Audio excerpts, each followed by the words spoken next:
오늘 우리에게 주시는 하나님의 말씀은 창세기 6장 5절부터 9절에 있는 말씀, 그리고 8장 1절 전반부의 말씀을 보도록 하겠습니다. 앞에 스크린에 나오니까요, 함께 한 목소리로 우리 합독을 하겠습니다. 시작. 여호와께서 사람의 죄악이 세상에 가득함과 그의 마음으로 생각하는 모든 계획이 항상 악할 뿐임을 보시고 땅 위에 사람 지으셨음을 한탄하사 마음에 근심하시고 이르시되 내가 창조한 사람을 내가 지면에서 쓸어버리되 사람으로부터 가축과 기는 것과 공중의 새까지 그리하리니 이는 내가 그것들을 지었음을 한탄함이니라 하시니라. 그러나 노아는 여호와께 은혜를 입었더라. 노아는 의인이요 당대의 완전한 자라. 그는 하나님과 동행하였더라. 8장 1절. 그래서 하나님이 노아와 그와 함께 방주에 있는 모든 들 짐승과 가축을 기억하셨더라. 아멘. 난마돌, 모르보, 무리파, 흰남노. 제가 어느 나라 말을 지금 했습니까? 한국어 했지요? 이것들은 뭡니까? 저 한반도 남쪽 저 밑에 있다가 북상에서 올라왔던 태풍의 이름들이 되겠습니다. 이 중에 두 개는 한반도에 영향을 주지 않았지만 흰남노의 경우에는 큰 영향과 피해를 끼쳤고요. 지금 남마돌이라고 하는 것이 북상을 해서 지금 일본이 완전히 지금 초토화되고 있습니다. 이것이 제주도에까지 영향을 주느냐 마느냐 하는 것 때문에 제주도는 지금 비상을 선언하고 있는 상태에 있고요. 어제 오늘의 양식을 보셨습니까?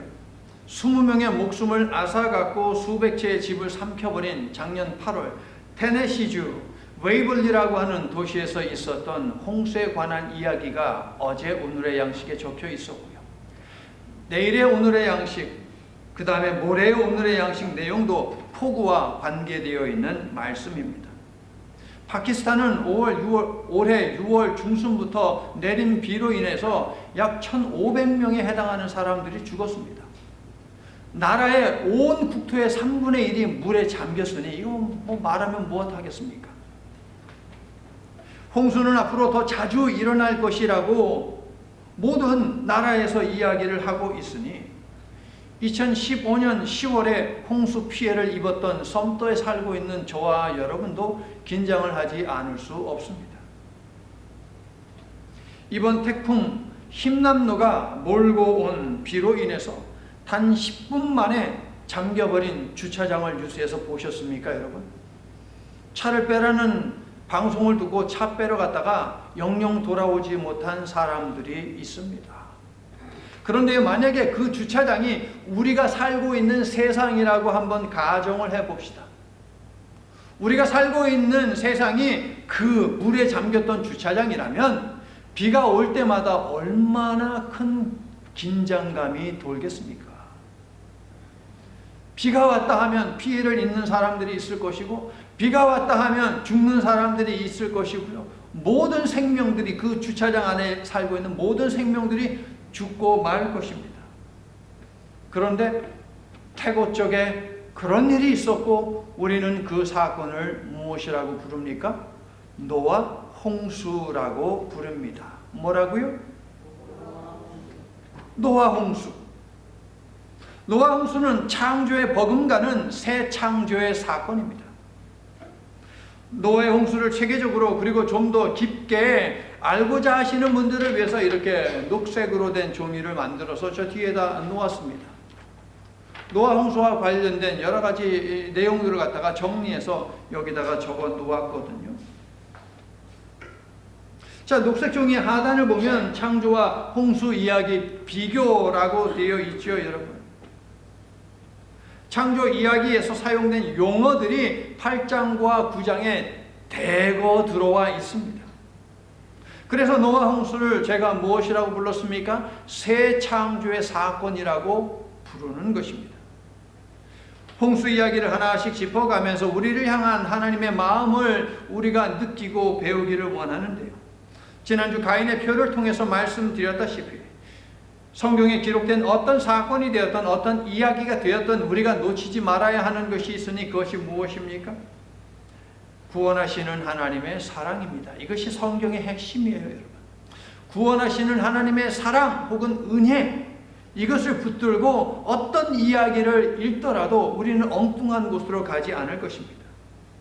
노아 홍수를 통해 하나님의 마음을 알므로 하나님을 믿는 것에 대해 큰 자긍심을 갖고 위로를 얻고 큰 소망을 품게 되기를 예수님의 이름으로 축원합니다. 창세기 6장이 밝히는 홍수 심판의 이유는 무엇입니까? 온 땅이 부패했기 때문이다 라고 11절과 12절이 이야기합니다. 11절, 12절을 보세요. 부패라는 단어가 3번이나 들어와 있습니다. 그렇죠? 6장 11절, 12절 보니까 부패. 구체적으로 어떤 부패인가도 적혀 있습니다. 2절을 보니까 성적 타락입니다. 11절과 13절을 보니까 무엇이 반복되어 있습니까? 포악함은 무엇입니까? 적어두세요. 폭력입니다. 폭력. 하마스. 이러한 인간들을 보신 하나님께서는 6절과 7절을 보니까 어떻다고요? 땅 위에 사람 지으셨음을 한탄하셨더라 라고 되어 있습니다. 그래서 사람을 지면에서 쓸어버리기로 작정하시지요. 그러나 성도 여러분, 하나님의 심판의 목적이 어디에 있습니까? 멸절에 있습니까? 멸망에 있습니까? 아닙니다. 하나님의 심판의 목적은 구원에 있습니다. 구원을 통하여서 새로 시작하고자 하시는 정화의 목적이 있다 하겠습니다. 그래서 7절과 8절을 연결하는 접속사가 중요합니다. 8절의 첫 번째 단어가 무엇입니까? 그러나. 이게 중요해요. 그러나 성도 여러분, 하나님께서 인간의 죄 때문에 한탄하고 근심하신다 하여 하나님의 사랑이 사라진 것은 아닙니다. 믿습니까? 아멘. 이것이 바로 그러나가 가지고 있는 의미예요, 여러분. 하나님께서 고통당하시는 이유가 무엇입니까? 하나님이 우리의 삶 속에 내재해 계시기 때문이에요. 우리의 삶 속에 들어와서 깊이 개입하고 계시기 때문에 하나님께서 아파하시는 거예요. 한탄하시는 것입니다, 여러분. 성육신 사건은 바로 그러한 의미가 있는 것이지요. 들어오셔서 우리가 어떤 고통을 당하고 사는지 우리 하나님께서 직접 몸소 체험하셨고 체험하고 알고 계심을 모든 인간들에게 알려주셨어요. 그것이 성육신 사건입니다. 인간의 죄로 인해 상처를 입어 아파하시는 하나님께서는 언제나 우리에게 은혜를 베푸시는데, 구원하시는 하나님의 사랑이 담긴 하나님의 은혜는요, 받는 자에게 자격이 있어서 받는 것이 아니라 주시는 하나님의 성품 때문에 주시는 선물임을 믿습니까? 자격이 있어서가 아니에요. 하나님의 성품 때문이에요. 변함없는 한결같은 구원하시는 사랑, 이게 바로 하나님의 성품이잖아요. 하나님께서 홍수 심판을 작정하셨을 때 구원하시는 하나님의 사랑이 담긴 은혜를 선물로 받은 사람이 있으니 그 사람이 누구? 노아입니다. 8절에 그의 이름이 있죠. 9절은요, 노아의 삶을 소개하면서 우리가 노아처럼 하나님의 은혜를 받으려면 무엇을 해야 하는지를 알려주고 있는데 뭐지요? 의인이 되어야 합니다. 그리고 완전한 자가 되어야 합니다. 여호와께서는 7장 1절을 보시게 되면 노아는 내 앞에서 의롭다라고 친히 말씀해 주시기까지 하죠.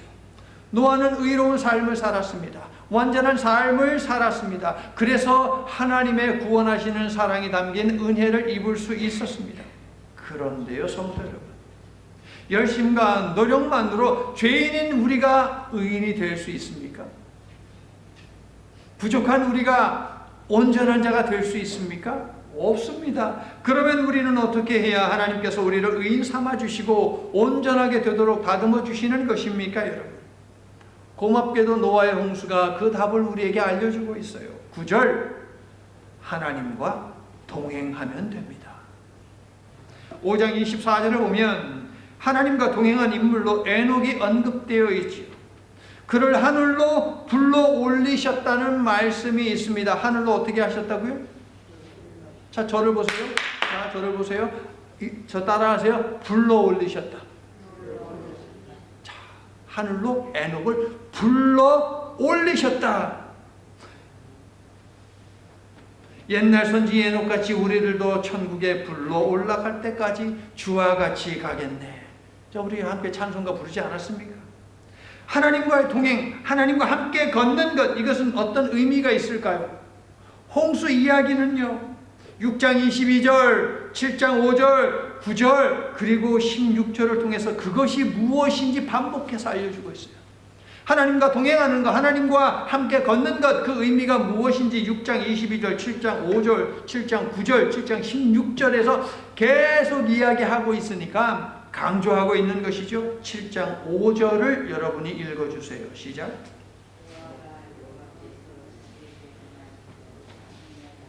다시 한번 노아가 여호와께서 자기에게 명하신 대로 다 준행하였더라.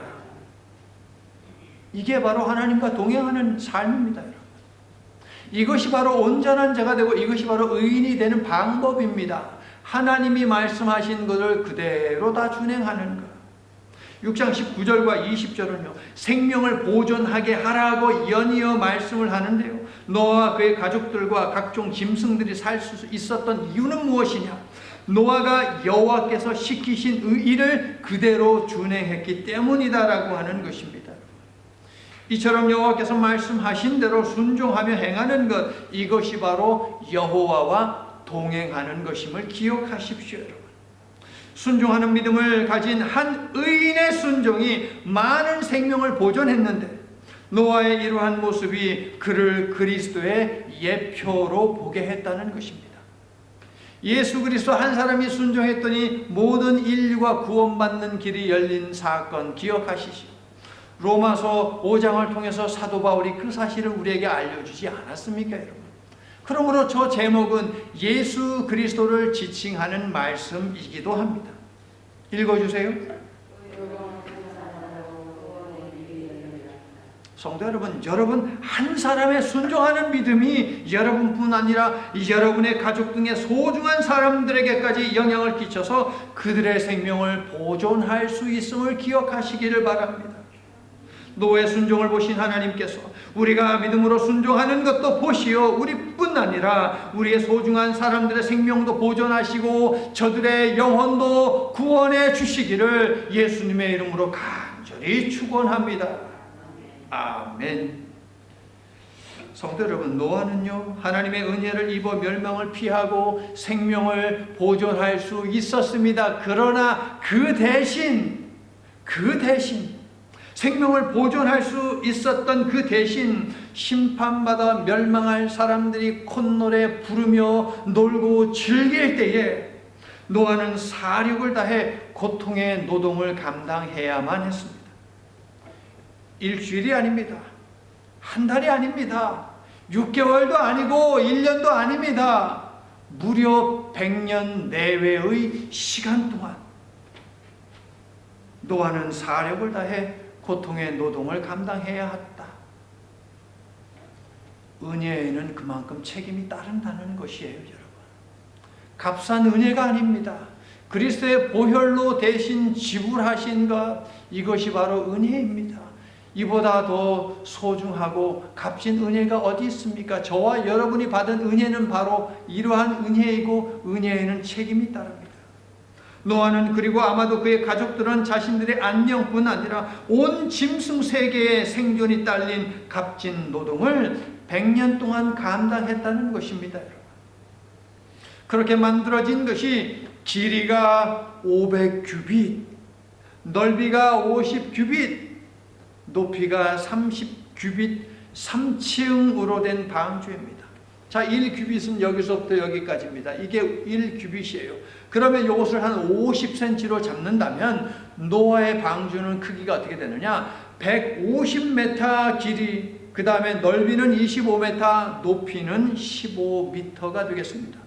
그러니까 한 층이 한 5m 정도 높이로 되어 있다고 보시면 되겠죠.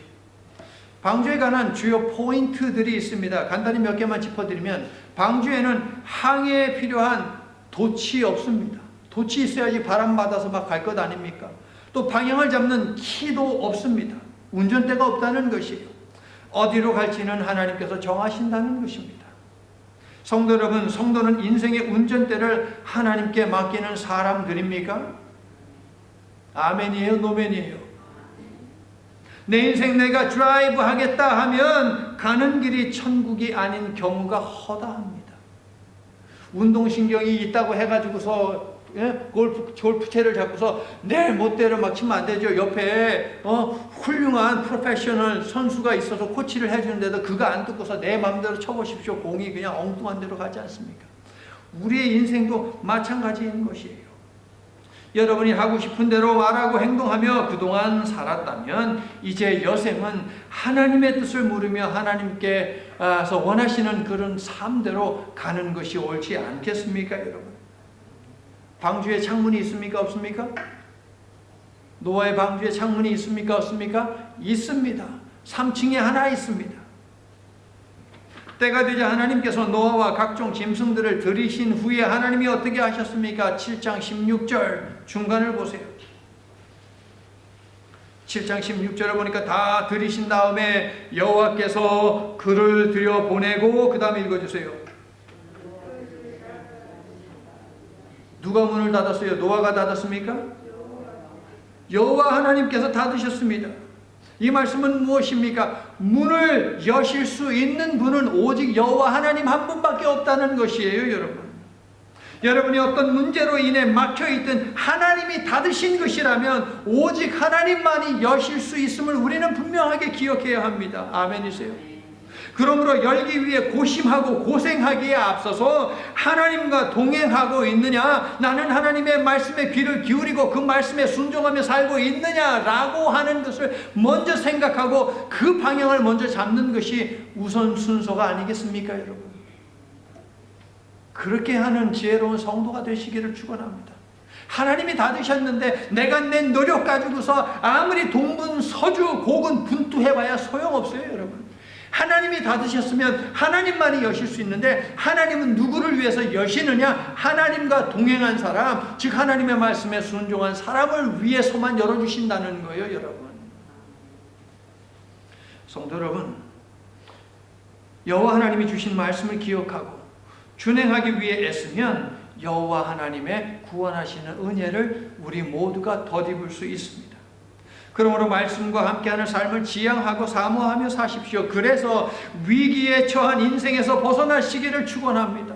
어려움에 허덕이는 가정을 살리시기를 축원합니다. 교회를 영적으로 뜨겁게 타오르게 하는 복된 삶을 사시기를 예수님의 이름으로 축원합니다. 여러분의 가정과 우리 교회가 마지막 심판을 앞두고 믿음과 순종으로 지어져가는 공동체가 되고 세상에 구원의 소망을 주는 방주의 역할을 감당할 수 있기를 다시 한번 예수 그리스도의 이름으로 간절히 축원합니다. 드디어 방주가 완성되었고요. 하나님의 때가 찼습니다. 하나님께서는 노아와 그의 가족들 그리고 정결한 짐승은 암수 7쌍 그리고 부정한 짐승은 1쌍을 방주에 드리라고 하십니다. 1년 이상 방주 안에 갇혀 있어야 했기 때문에 생존을 위한 먹거리를 하나님께서 마련해 주신 것이고요. 방주의 문이 열리면 가장 먼저 해야 하는 제사를 준비하게 하기 위해서 하나님께서 정결한 짐승은 암수 7쌍씩 드리라고 하신 것이에요. 각종 동물들을 찾아다니며 분류하는 일은 방주를 만드는 일보다도 더 힘들고 어려운 일임에 틀림이 없습니다. 노아는 돌아다니면서 명령하신 짐승들을 찾고 끌고 와서 그것들을 방주 안에다 집어넣었을까요, 여러분? 그러면 거기에는 실수가 있어요. 빼먹는 짐승들이 있을 수밖에 없어요. 7장 9절을 보세요. 하나님께서 말씀하신 짐승들이 때가 되니까 어떻게 했습니까? 알아서 노아에게 나왔습니다. 그리고 방주로 걸어서 혹은 날아서 들어갔습니다. 7장 9절 보이세요, 여러분? 성도 여러분, 때가 되면 하나님의 뜻을 이루기 위해 각종 필요들을 누가복음 6장 38절 누르고 흔들어 넘치도록 여러분에게 안겨주심을 믿으시기를 축원합니다. 그러므로 믿음으로 순종하며 찬송과 기도를 계속하시기를 예수님의 이름으로 축원하는 것입니다. 야고보 사도는요, 하나님은 친히 아무도 시험하지 않으신다고 했는데 시험이 없다는 말씀이 아닙니다, 여러분. 시험을 감당할 수 있게 하신다라는 말씀이에요. 이 말씀은 사도 바울의 말을 들어보십시오. 사람이 감당할 시험 밖에는 너희가 당한 것이 없나니 오직 하나님은 미쁘사 신실하시사 너희가 감당하지 못할 시험 당함을 허락하지 아니하시고 시험 당할 즈음에 또한 피할 길을 내사 너희로 능히 감당하게 하시느니라. 믿습니까? 노아의 방주는 의인을 심판으로부터 보호하기 위해 임박한 시험을 감당할 능력과 길을 허락하시는 하나님의 구원하시는 은혜를 대놓고 보여줍니다. 하나님께서는 대홍수가 있기 전 방주를 준비하게 하시고 노아와 그의 가족들을 방주로 불려 올리신 후에, 제가 여러분 따라하라고 한 이유가 있죠. 노아와 그의 가족들과 모든 짐승들을 불려 올리신, 그죠? 그 이후에 친히 문을 닫고 그래서 홍수를 보내시고 그래서 홍수로부터 지켜주셨습니다. 하나님께서는 심판 중에도 자신의 백성을 구원하시는 일에 늘 주의를 기울이시더라 하는 것이지요, 여러분. 우리에게 위기가 찾아올 때 그것을 이미 아시는 하나님께서는 우리를 염두에 두시고 그 위기를 헤쳐나갈 길도 미리 준비해 주시는 분이십니다. 아멘이세요. 그런데 우리가 하나님과 함께 동행하지 아니하면 내 방식으로 자꾸 길을 찾으려고 하니까 그게 안 보이더라라고 하는 거예요.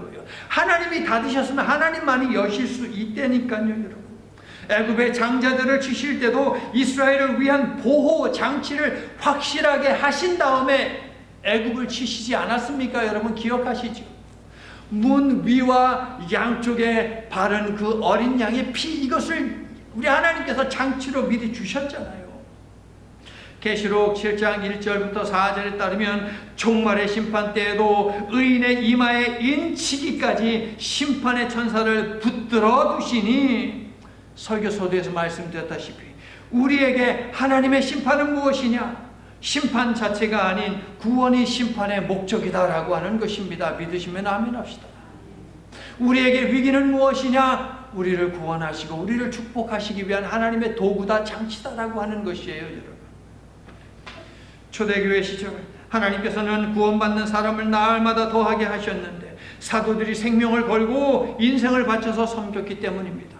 베드로후서 2장 5절 말씀을 보면 노아는 100년 동안 그러한 섬김을 보이며 하나님의 의의 심판을 선포했지만 구원의 방주 문으로 들어온 자들은 단 한 명도 없었습니다. 여러분 따라해 보실래요? 주여, 정말 주여라고 하는 한탄이 나옵니다. 단 한 사람도 없었다니까요. 하나님께서 성경을 통해, 기도를 통해, 설교를 통해 말씀해 주시는 하나님의 음성을 결코 놓치지 않는 영감이 뛰어난 성도들로 우리를 다듬어 주시기를, 우리의 귀를 뻥 뚫어 주시고 우리의 눈을 활짝 열어 주시기를 예수님의 이름으로 간절히 축원합니다. 홍수 사건이 얼마나 중요한 사건이면 하나님께서 7장 11절을 보게 되면 몇 년, 몇 월, 며칠까지 정확히 기록하고 계세요. 11절을 보니까 기품이라고 하는 단어가 있죠. 큰 기품. 1장 2절에 있는 기품과 같은 단어입니다. 하나님의 창조 세계가 다시 커다란 혼돈의 깊은 수렁으로 빠져든 것입니다. 계속 노아에게 말씀하신 하나님께서는 이제 7장 16절에서 방주의 문을 닫으신 후에는, 그전에는 계속 노아에게 말씀을 하셨는데 방주의 문을 닫으신 이후에는 하나님이 침묵하세요. 하나님이 사라져버립니다. 하나님이 창조하신 천지가 혼돈과 공허로 다시 뒤덮여버린 것입니다, 여러분. 그러나 8장 15절을 보시면 12개월 열흘간의 침묵을 깨신 하나님께서는 노아의 가족을 방주에서 나오게 하시려고 찾아가셨습니다. 하나님께서는 땅에 비를 쏟으시고 온 땅이 물에 잠겨 있을 때 무엇을 하셨을까요, 여러분? 8장 1절을 읽어주세요. 시작.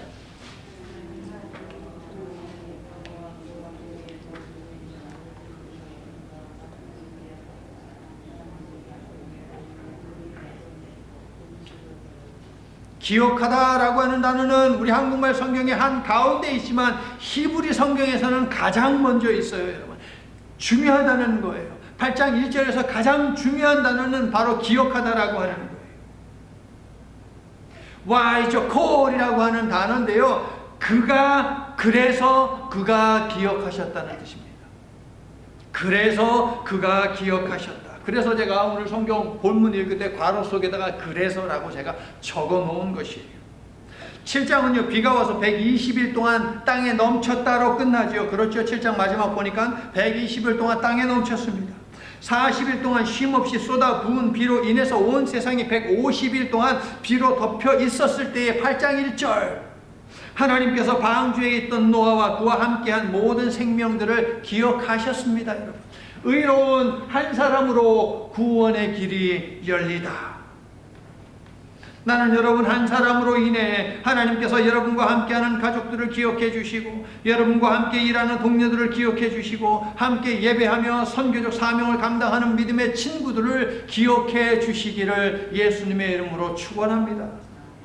방주는 생명을 보존하기 위한 장치였지 정착지가 아니었습니다.